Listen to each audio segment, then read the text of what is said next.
Hello everyone, today I'm about to simply teach you how you can recover your WeChat forgotten password. It is going to be a very simple and easy step-by-step tutorial, so feel free to watch the video till the end. And with that being said, let's get straight into the video. So first of all, simply go ahead and open your WeChat. I have already logged in into my account and then logged out, so I'm on this page right over here which already knows my number that I have used to log in. But basically you're gonna be on a page where there's gonna be a login and sign up button on the bottom left and the bottom right of your screen, and you want to tap on login on the bottom left.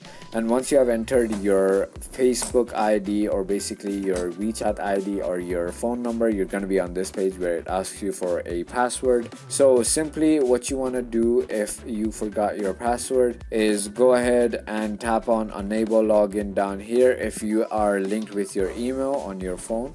And then right here you simply want to go ahead and click on email, and then a verification email will be sent to your email and you can reset your password from there. But if you are on your phone, you simply want to tap on login via SMS verification code down there, and then you want to simply click on send right over here as you can see, and then a verification code should be sent into your phone. And then it will say we will send a verification code to the number, and click on OK.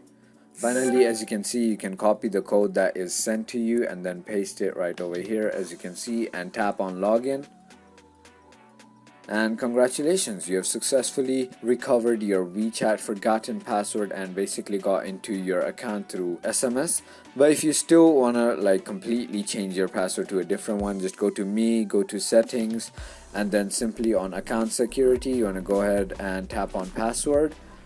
And then in order to change your password, simply tap on forgot password, and then a verification code will be sent into your account, or your phone number. And then finally you can enter the verification code, and then it will ask you to enter your new password and your old password. And that is about it. So if you thought this video was informational, feel free to hit that subscribe button, hit that like button, and thank you for watching.